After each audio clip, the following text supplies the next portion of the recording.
Thanks for coming, everyone. We're here to talk about plain language summaries. We've got Charlie Rapple here, who is from Kudos, which is a plain language summary company in the UK. They're helping translate research into practice by doing plain language summaries. Recently, where's Claire? Claire and Alison here. The three of us as a trinity have set up this knowledge translation working group. So there'll be more to come and details to come. We're piloting it as a system of improving knowledge translation amongst the schools teams. I know that some of you might have seen an expressions of interest go out for a knowledge translation champion. Is that closing soon? Or close Friday? So if you did apply or you didn't apply, thanks for doing that. It should, hopefully, because we've designed it, hopefully it'll work. But we're testing it with the schools team and we'll see how it goes. Yes, yeah. Right, I'll stop rabbiting on. If anyone at home can't hear, just put some questions in the chat box and we'll monitor those. And if you have any questions throughout the talk at home, we'll also monitor them. Right, I'll shut up and let Charlie go. Thanks. Hello, everybody. Thank you so much for coming. I do love the way that the room is completely full, except the front row. Nobody wants to sit on the front row. So I'm Charlie, and I am one of the founders of Kudos. And we are based in the UK, as you might be able to hear. And we're just outside Oxford there. We've been going for about 5 years now, and we would describe ourselves as a dissemination management system for research. So what we're trying to do is help people take a more strategic, organised, kind of evidence-based approach to different communications around research, with the goal of reaching a broader audience and having a better record of everything that you've done to reach that audience, so that you can plan better in future which kinds of activities and channels to be using, and so that you can report as necessary to related organisations, your funders or colleagues or whatever, about the activities that you've done to get your work out there, and the response that there's been from the communities you've been targeting. And a big part of that is the plain language summary piece. So what I'm going to do is walk you through a couple of aspects of our process. Firstly, what it's like as a researcher or as an author of publications to use the Kudos system for adding summaries and related content to your work. And then I'll show you what you can do to create trackable links for tracking all the different things that you do to communicate. And then I'll show you how we can roll that up behind the scenes and enable people to work collaboratively as a team in planning and managing outreach. But I'm very open to questions and discussion along the way. In fact, I'd quite welcome the opportunity to stop talking every now and then. So please don't hesitate to put your hands up in the room or use the chat box online. And in fact, there is a one and a little chat thing in the corner of the screen. Right, is that the Zoom thing? I'll look after that. Okay, excellent. So Tepi's going to sort out that. But yeah, questions really welcome. Do stop, and certainly just let me know if anything's unclear. And I think we've got about an hour, so we should have plenty of time for discussion as well as me just talking at you. So this is the Kudos homepage that you can see on screen at the moment. And you may be able to just about make out the URL, which is growkudos.com.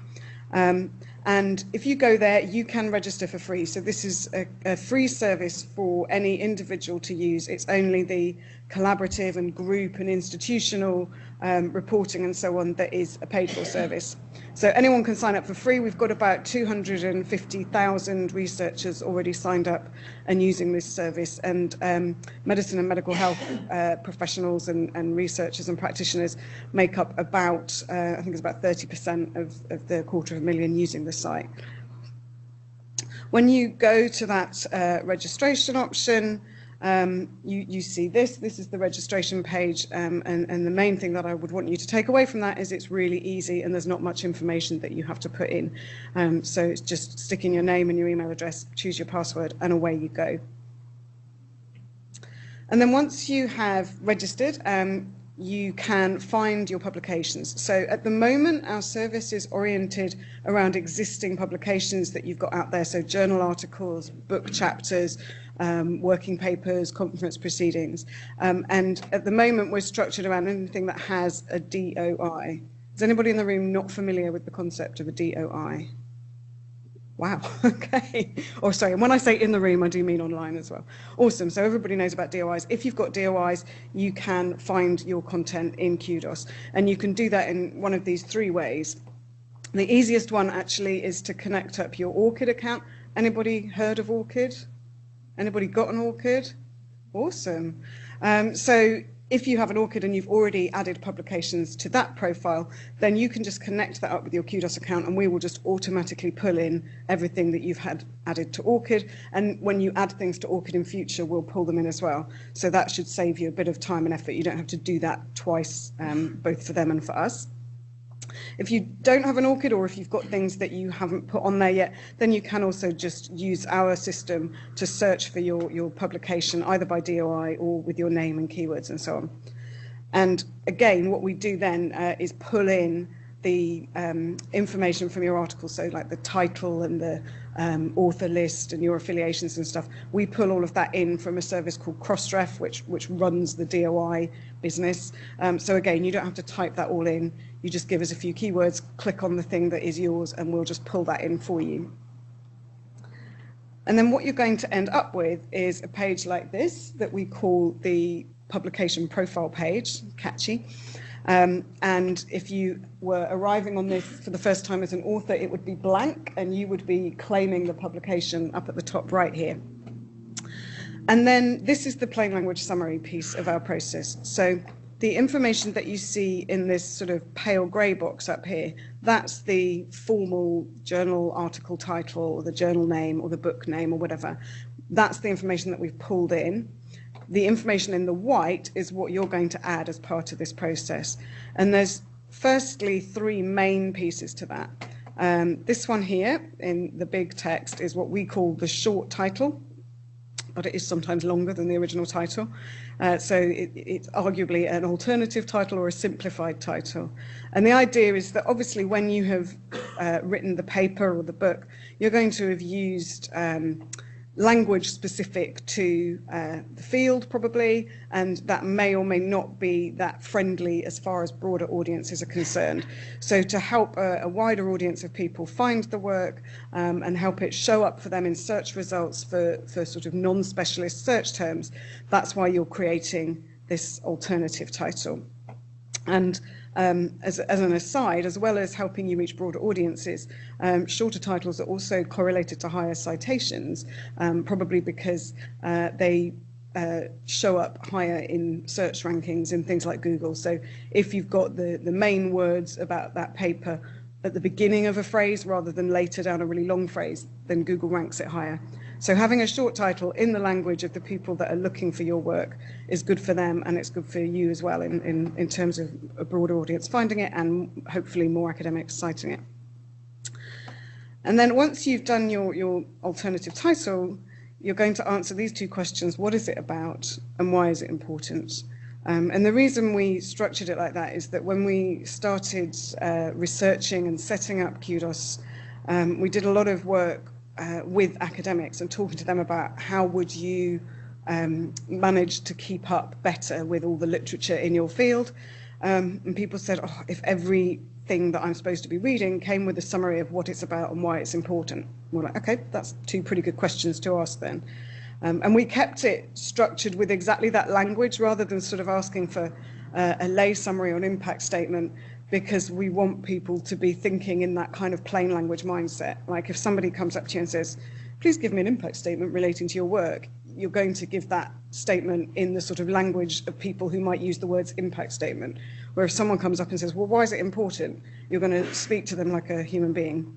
So that's why we ask our questions like that. And you can see, this is an example actually from one of your colleagues. Does anybody know Nimi? Is Nimi even in the room? So, oh yeah, actually, she doesn't give a specific affiliation, but yeah, Jasminka's at the John. So Nimi's come in and added this, and this is a sort of perfect example of what we're looking for in terms of length and in terms of the sort of language. It's really simple. It gives a really nice summary of the whole paper. And then further down the page is a field that we only added probably in the last couple of years, the perspective field. And the reason for that is that obviously lots and lots of papers, particularly in this field, will have multiple authors. But we only allow people to have one statement for each of the questions. What's it about and why is it important?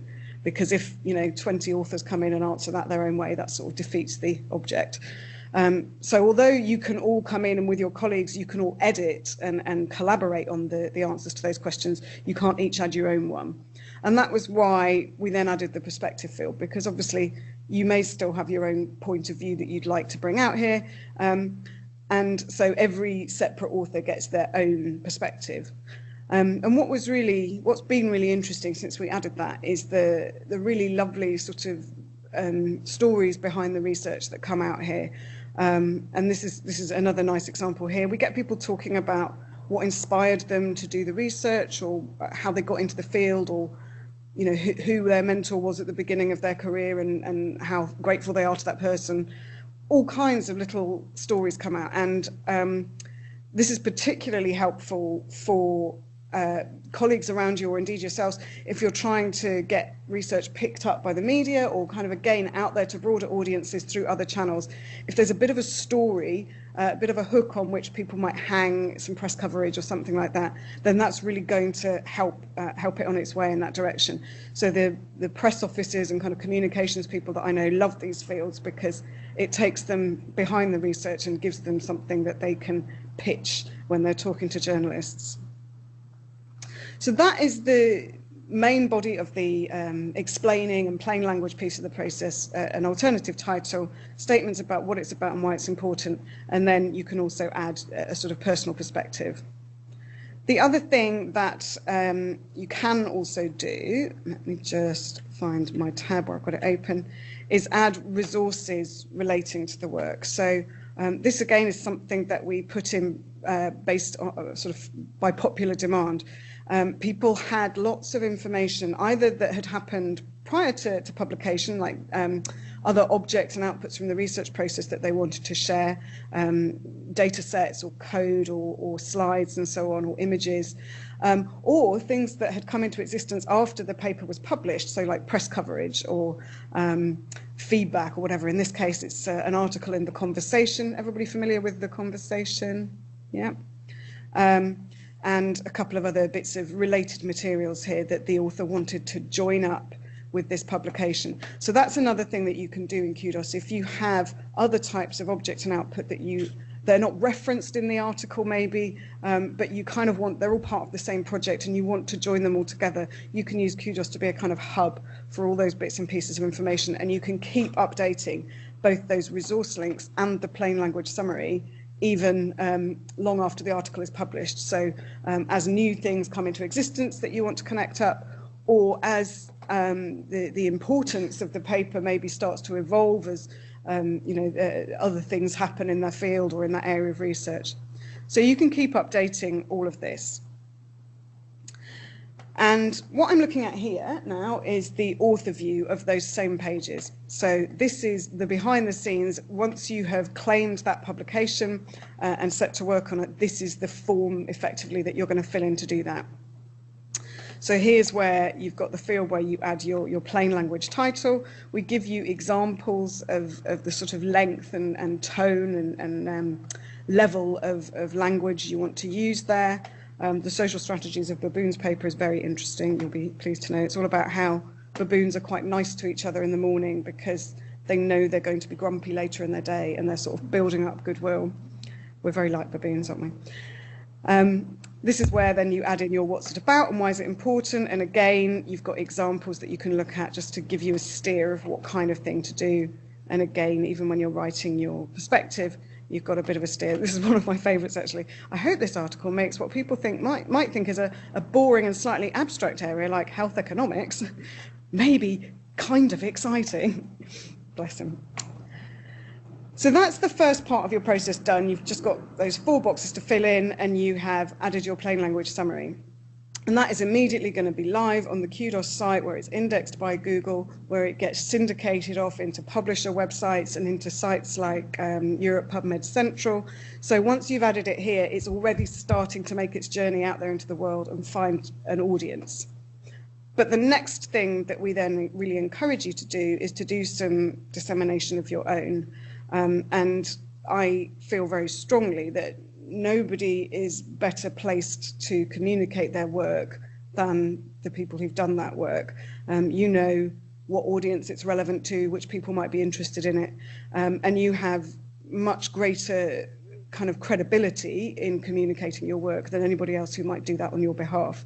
So I'm a big fan of encouraging people to do some communication of their own. But what I really think has been the missing link today is that people will do all kinds of communications. You know, you'll speak at conference, or you'll have a poster at a meeting, or you'll go and give a talk in a school, or you know, at a science fair or something like that. All kinds of things that people do to talk about their work, but they tend to happen completely off the record, if you like. So the fact that you've done those things, and the fact that people have found out about your work and maybe even gone on and read it, or looked at it in some other way, is often completely untracked. You would struggle to remember all the things that you've done, and certainly nobody else really seems to know about them. And it's very hard to know which of those things is really getting you in front of a broader audience versus which things are kind of falling a bit flat. So that's one of the real challenges that we're trying to help with at Kudos, is that whatever you're doing to communicate your work, come to us, get some trackable links from this part of the process, and then you've got an easy, ready-made record of everything you've done to communicate, and along the way, we're then capturing the evidence of people clicking on those links that you've shared, so that at the end you've got a nice exportable record of what you did and what the effect was in all the different places you communicated. And it's really simple to do. So there's kind of 3 ways we support sharing, and in doing so we're trying to cover every possible base. The first thing that has typically been the most common thing that people do is just generate a trackable link. And then you can put that on a website or into a blog posting. You can email that if you're sending an email to colleagues or to a discussion list, a listserv, something like that. Or if you're sharing it offline, you can even type in your own label to say that, you know, this was the handout for the school talk or something like that. So whatever you do to share your work, you can generate this trackable link, and then suppose it was a handout for a school talk, then you'd have all the information on the handout that you wanted to convey to the people who were there, and then you could also put this trackable URL on it, so if anybody wanted to find out more, they could follow that link. And then we've captured, you did the talk, you gave out a handout, and anybody who then clicks on that link, it's going to show up and count itself up in this system. And then one of the other really common things that maybe you will do, let's see actually, how many people have an account on Researchgate or academia? Yeah, cool. Most people nodding or waving, thank you. So obviously you want to have a record of your work there, but in order to add things to your profile, you have to actually upload a PDF, right? There's no other way to include your work there. And some of you may know that is a really contentious thing, and publishers get quite irate about people uploading copies of the full text that should be behind a subscription or whatever. I'm staying out of the politics of that. But one of the things that we've done here, so that people can track that kind of sharing alongside all the other things that you do, is enable you to create something called a shareable PDF.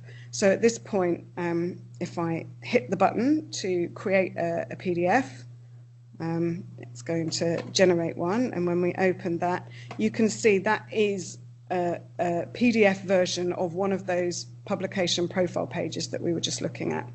And so now you've output that as a PDF, and you can upload that to Researchgate or academia or any other system where you want to put a PDF. It's got a link straight through to go and read the work, and again, that's one of our trackable links, so that if anybody clicks on that, our system's going to have a note of the fact that they've done that. And what that means is that then alongside all the other things you do to share, you've now got a record of, I shared this in Researchgate, how successful was that in terms of driving people to read my work? So that's the share as PDF piece. And again, if you put it in Researchgate or Academia or Mendeley, you can log it that way. But if you actually just do your own thing with it, so maybe it's, again, you do it as a handout or you upload it to your own website or something, you can just put that in and give that a label, and then that's going to be showing up in your records later on. And then the last bit of sharing is social media. How many people here are users of Twitter or LinkedIn or Facebook? Yeah, mostly nods and waves. Okay, cool. So if that's a channel that you think is useful for sharing information about your work, or if you want to just try it and see, then you can actually connect up your social media accounts right here. And it's the same as the process of connecting your ORCID account, basically. You'd click on authorize, it would pop up a screen, you'd log in to whichever one of those platforms you were connecting, and then with a couple of clicks, you'd be back in here.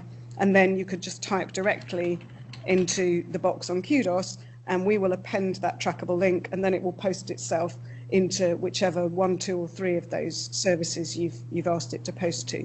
So it's quite good in that way, because then you don't have to use those systems separately. You can just connect it all up. You can post directly to them from here, and you can also track the success of the sharing of the link via those channels, again, both within one system and also compared to all the other things you do. So that is the sharing bit, and then if we move forward, you can see that what you get out the other end of this process, I'm just going to scroll down and start at the bottom of the page intuitively, is this record of all the things that you've done to share your work. And you can see this is one of my articles, so it's obviously a textbook, perfect example. But you can see all the various things that I have done, so the links that I've shared, the places I've shared them, and when I've put in a label, you can see the conference I was at or the policymaker group email thing that I sent it to. So that's given me a really nice record of everything that I did to promote this piece of work. And what's really interesting, if we then sort that based on the number of clicks on the different links that I've shared into each of those channels, then I start to know which of them was most effective.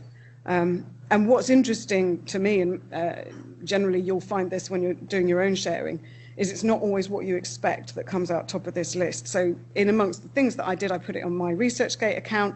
I took this paper to 2 major conferences in the field, and I emailed it to a bunch of policymakers who are doing work in this area, all of whom had a look, but it was sharing it to my Facebook network that resulted in most people clicking through to it, and that isn't all my mum, I've checked. So it's quite interesting that once you start to track this stuff and get the data back and look at it in this sort of semi-scientific way, it starts to challenge your expectations, and thus it starts to change your mind about what you're going to do to promote your next piece of work. So whereas I don't typically post my work to my Facebook friends, I probably will from now on, because clearly lots of them are more interested than I realise in what I do for a living. And likewise, I have probably 10 times more contacts on Twitter than I do on Facebook, and yet that has had 5 times fewer people clicking through. So, you know, maybe that means 2 things. Either I'm going to build up my Twitter network a bit better and be a bit more focused on the people that I'm trying to get to follow me there, or I'm just going to stop using it as much for this kind of promotion. So lots of insights that I can glean from this that then shape decisions about how I'm going to communicate in future. Meanwhile, we do some other cool things on this page. So at the top, you get a summary. The blue circles are all unique to Kudos. These are metrics that you're only going to find if you're using our service, and they show you how many times you shared that piece of work, how many people clicked on the links that you shared, how many people then viewed the plain language summary that you wrote, and how many people clicked through to read the publication. And then on the end of this row, we tack on a couple of other people's metrics. Has anybody heard of Altmetric? Few nods. That's a service that sort of scans the web looking for mentions of your work, both in social media, in traditional media, in policy and patents, on Wikipedia. So they're kind of looking at any open sources they can find for mentions of your work. And then these coloured donuts represent the different places that they've found information about your work. So light blue is Twitter, dark blue is Facebook, yellow is blog, I think. And then through algorithm that is publicly available but is nonetheless quite convoluted. They come up with a number to calculate your altmetric score for that piece of work. And then if there are any citations, which I'm sure are coming soon for my article, then they're also shown up at the end here. So you've got this nice kind of summary, not only of what you did to promote your work, but then also a couple of external references as well to how well that's working and what that's doing for the citations and the discussion of your work. And then another nice element of this is that we map together what you did against the metrics. So you can see that on the 29th of March was when I did most of my activities on this article. I explained it, I shared it via a few of my channels, and so immediately the views of my plain language summary started to go up, and then I did a little bit more sharing later on, and this one in particular, which I think is when I put the PDF on ResearchGate, you can see that that's had quite a little effect on the readership there. So it's just to give you a visual sense of whether the things you're doing are having an effect and which of those things. That's just... oh yeah, please do. I'll stop and have a drink. Just of everyone. Who's actually written a plain language summary before? I know that a few Cochrane people might have done. Is there anyone else? And who's heard of kudos? Oh, that's good. That's good. Targeted talk. And there is also, as well as the little guidance that you get in situ when you're going through this process, we've also got a help section on our blog with kind of advice on how to think about writing your plain language summary. And this may not be the best room to say this to. I don't know how Republican everybody is in here, but I often say it's like, imagine that you've just been awarded with some royal honour for your work. So in Britain, I'll be like, imagine you've just finally got the MBE that you've always deserved, and you meet the Queen, and she says, and what do you do? And it's like how you'd explain to her what you do. That's what we're looking for here. So keep the Queen in mind. Meanwhile, this is just to show you the, this is ResearchGate, and here is how one of our plain language summary PDFs looks in ResearchGate. So you can see there, somebody's added his summary, he's created his PDF, and he's just popped it into his ResearchGate profile, and it shows up there, again, with that link back to the publication. As a bit of an aside at this point, just to mention, in case you're wondering about the value of doing all of this, or particularly the plain language summary piece, a team from the Nanyang Technological University in Singapore, about 2-3 years ago, I met them at a conference, and they came up and said, please, can we have some access to your back-end data about the people who are explaining and sharing work and what happens as a result. So we gave them all that data, and they designed this study, and were able to show that articles for which Kudos had been used had 23% higher growth in downloads, so readership on the publisher site, than articles for which Kudos hadn't been used. So that was great. That was a validation of the last 5 years of my life at that point, but also great generally. Yes, it's great for Kudos, but just generally that shows that if you do things to tell people about your work, then more people are going to find and read your work, and it is really worthwhile. Now then, so everything up to this point was the free service that you can use as individual researchers, and I'm just going to talk a little bit about what can happen behind the scenes as a group or at the institutional level to help support that and to learn from that as well. So what we do, I'm just using Newcastle as my example, is roll up for a university or a department or a division or whatever at any level. We can roll up and say, this is how many researchers are using this service to manage their communications. This is how many publications they've added a plain language summary for. This is how many they've shared. See, because I started talking about the Queen, and now it sounds like the police are coming. And then you also get a view of how many views there have been of the plain language summaries that they have written. So you get a high-level snapshot at the institutional level. You get a view of which publications it is that your colleagues have been working on. You get a view of who it is that's been doing things. And then one of the coolest things, I think, is this Twitter widget here. Which, if you put yourself for a moment into the shoes of a departmental communications person or the institutional communications person who is trying to support many, many researchers and the different things that all of those people are doing to communicate their work, And some bright spark has said to them, oh, you should really be tracking all of our researchers on Twitter, and every time they tweet about their work, you should be liking that and resharing that, which sounds like a simple enough idea, but of course is really impossible, because if people are on Twitter, they're not only posting about their work, and you as that poor communications person is following, 50 or 500 people and looking for the mentions of their work among the mentions of their pets and their breakfast and whatever, their politics. So this is awesome, because if all of those researchers are channeling their communications activity through Kudos, then those people's posts are just going to show up here, and this is just going to be a stream of tweets about that department's work.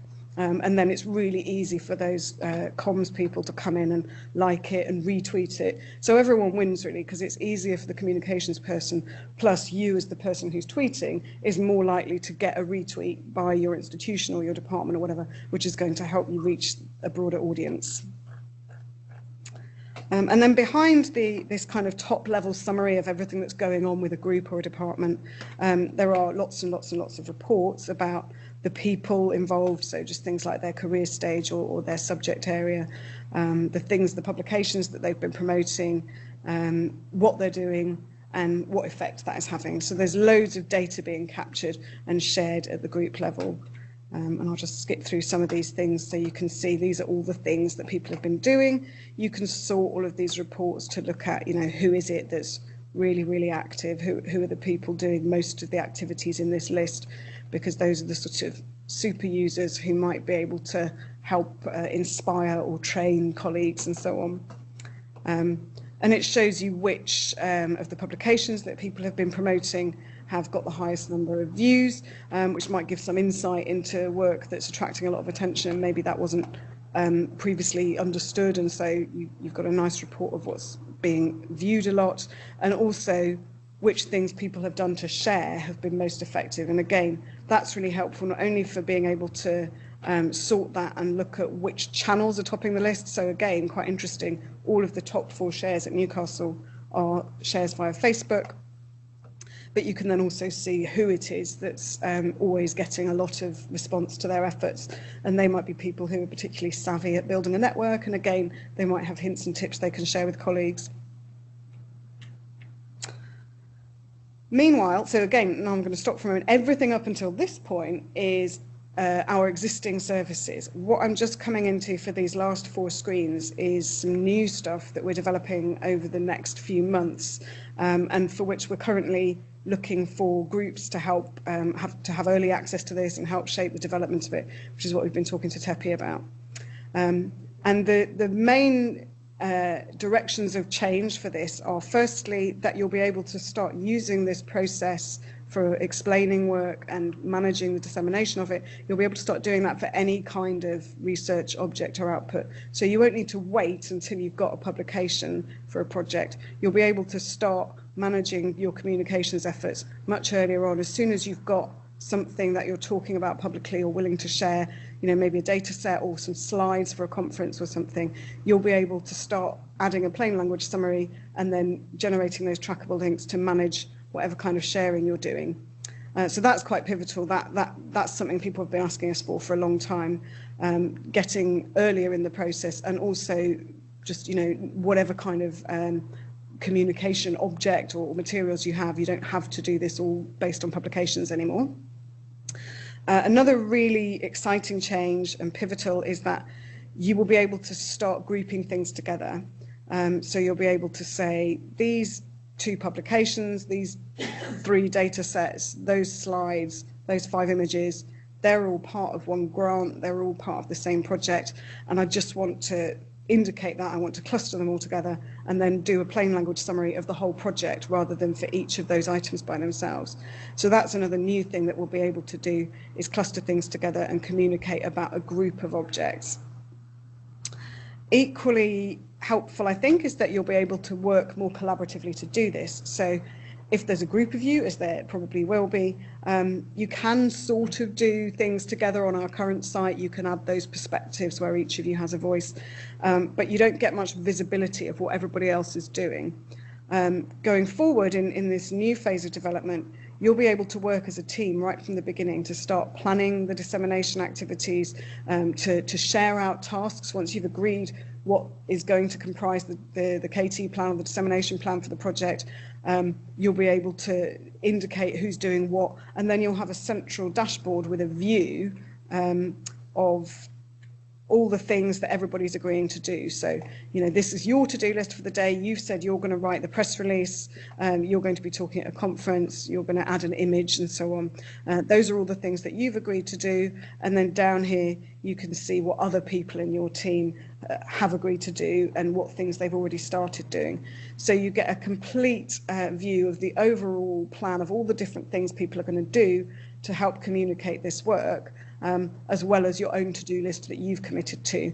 And if you decide halfway through, actually, I don't know why I ever said I would write the press release, that is so not my bag, you can kind of forward that task to somebody else that you think is going to be better at it. And I should be clear as well that the groups of people that you can have on these dashboards can be both the researchers, but also your colleagues on the sort of services or admin side. So you can have your communications people or any project managers or whatever else you have as part of the group, so that anybody who might take responsibility for any work within the project can be in here, and you can forward things and you can also see what everybody's doing. What else was I going to show you here?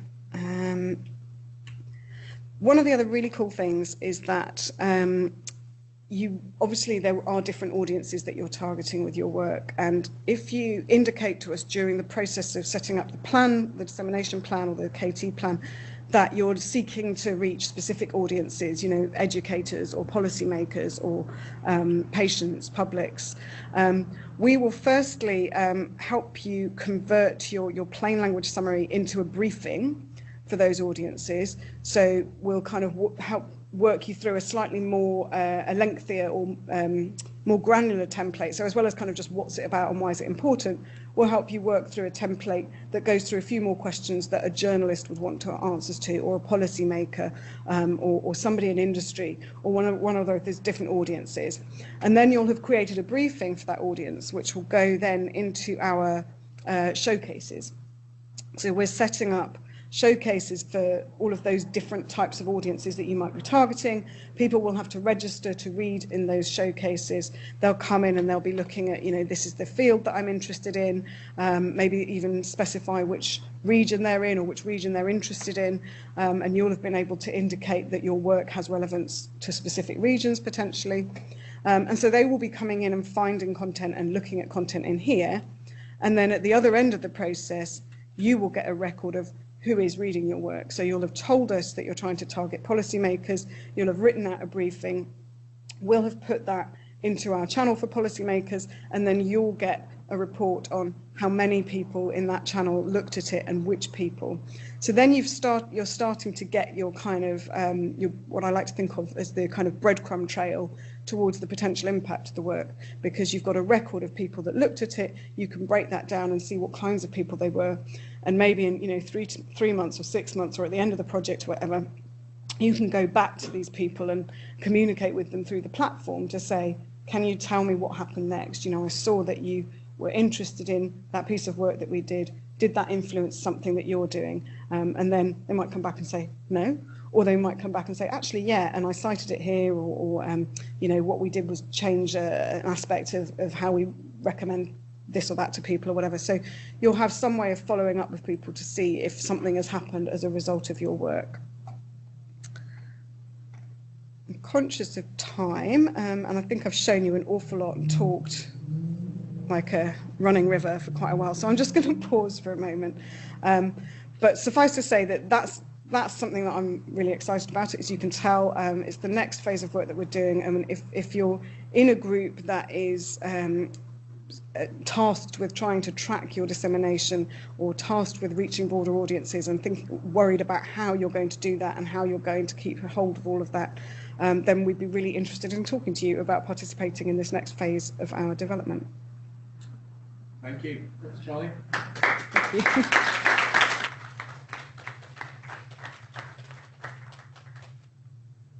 I'm sure there's lots of questions, because we'll have thought of some, but has anyone got any specific questions for Charlie? that she might be able to answer. I know that was quite a lot of information, and I know we haven't really talked much about what the knowledge translation champions will necessarily be doing so far, but more information will be coming about that soon after we've tried it with the schools team. But it's essentially about developing a plan for each of our projects. I mean, some projects may already have one, but like a structured plan as to who we want to target with our knowledge translation activities. And just through speaking with Kudos about this team viewer version of Kudos, this could be a way of tracking that and actually making sure what we do is contributing to something worthwhile, and it's, you know, it's a useful bit of our time. So I suppose, yeah, if there's any questions. Charlie, going back to the first slide where you register and whatnot, did it say the University of Newcastle invited you to join? Yeah, and so if you set up a team or a group or whatever, you can then have your own sort of custom registration page. So this is a sort of simplistic version of that, but you could have one for anybody's lab or whatever. So. And if you wanted to link in with you, just search them to link them as something to do with your project sort of thing? Or... Yeah, I guess so. On the project profile page, you can add in links there. So if you wanted to say this is a project that relates to this bit of this institution, you could put in some links there. Is that what you're getting at, or the other way around? Yeah, or like, because we've got a joint appointment, so some staff working here are oh, also yeah. at the uni, so they might already be able to access it. Is that what you? yeah.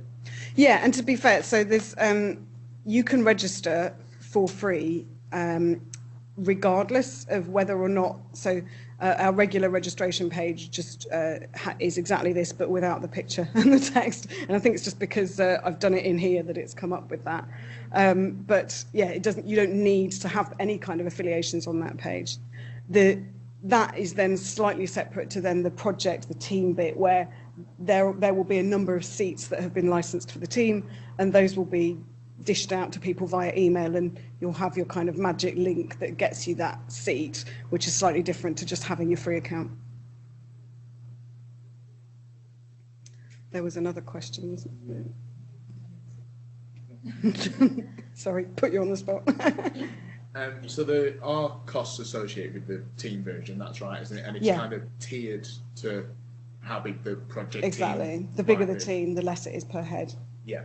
So if people do want to like work out a general cost of how much it is per project, I'm sure you can. Yeah.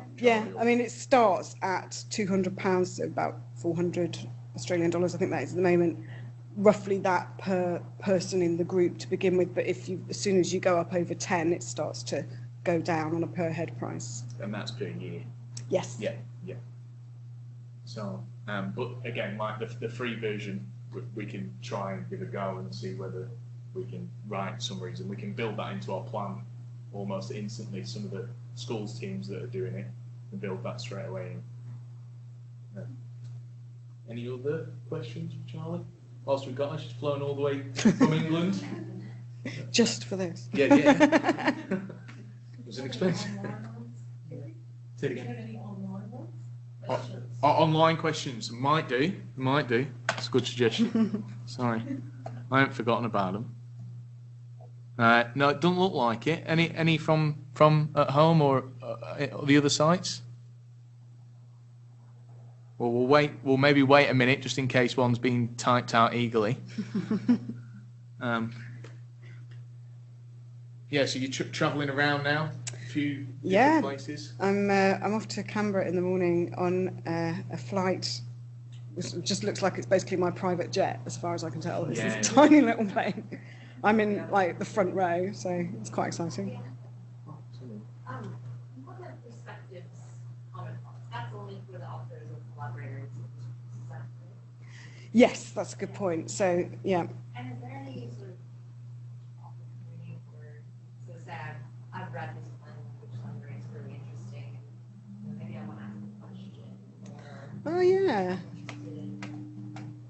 I'm interested in knowing more. Or, Yeah. Is there any sort of opportunity for engagement? Yeah, just for those on the remotely, there's a great question about the perspective box is only for the people who are contributors to that piece of work. If you were a reader and you wanted to comment or ask questions, etc., how could you do that?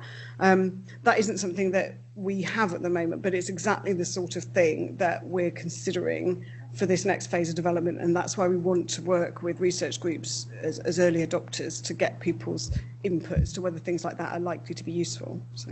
Sometimes I remember Researchgate, circular or something. Yeah, exactly. And we see lots of potential for kind of contact mechanisms within the system, whether it's between researchers or between researchers and their audiences and so on. So yeah, we're certainly thinking about it. Some of this research is knowledge translation, collaboration, but not only for my audience, but also how do we figure out what someone else is doing, perhaps what we're doing. Yes, exactly. That's why I always shy away from using the phrase lay summary, because it's not. It's for anybody who's not happening to be in your group, right? And it might be people in adjacent fields who are working on something that is a really nice fit with what you're doing. And if you can give them a quick, easily digestible summary, those sorts of opportunities might arise. And yeah, it would be great if we could facilitate then some interaction about it. God, that was a lot of big words to basically say help people talk to each other.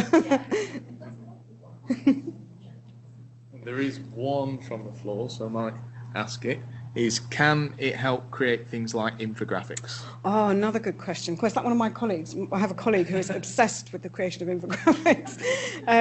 But yes, another sort of area that we're looking into as part of this next phase of development is whether we can probably in the first instance partner with other organisations who could do some of these things, who could write your summary for you if you really don't feel that you're getting anywhere with that, or who could do you a visual summary or an infographic or a video abstract or whatever.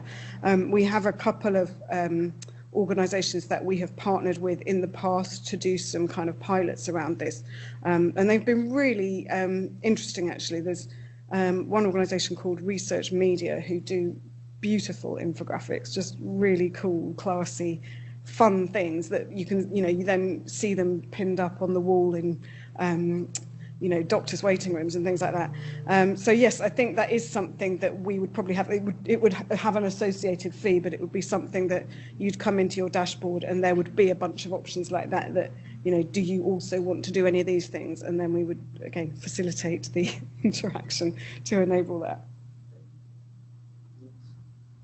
Any more questions in the room? No? Okay. Well, we might thank Charlie one more time. Not at all. Thank you for having me.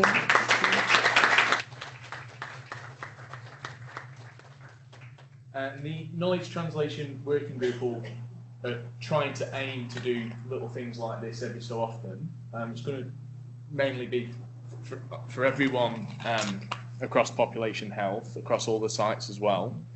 So just as we're launching up, we'll come up with different ideas within the working group. And the working group's formed of the champions from those initial projects that we're piloting with the schools team.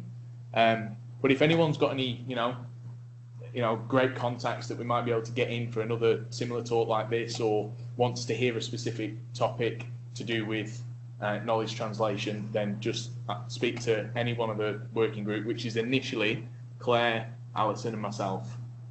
So yeah, perfect. We've just got another question online, so I'll just cover that. So do stick around if you want to hear this one. Nicole, again, thank you. She says, if we have collaborators from different universities or research groups, do they come under the same cost? Really good question. Funnily enough, it also is one that my colleagues always bang on about. So I'm beginning to think that Nicole is one of my colleagues in disguise. But yes, basically it's a per seat cost, and you can dish out those seats to whoever you want, which is something that a lot of the groups I'm talking to are very excited about, because all the other systems that they use, and you may be in a similar boat, are licensed by the institution just for people in that institution. And then you're really stuck if you're working on a project with other people from elsewhere and you need to have a way of managing some aspect of it, but half the people in your group don't have access to all the same things. So yeah, ours, you can just give everybody a seat and they don't have to be at the same institution. Just a quick question on that. With the first seat, that's the entire year working with the project, you allocate seats on that. No, another good question is whether when you've allocated someone that seat, they keep it for the year. No, you can take the seat back off them, take the seat out from under them, and give it to somebody else who's more worthy at any point. Health and safety, I'm not recommending that you do that, obviously.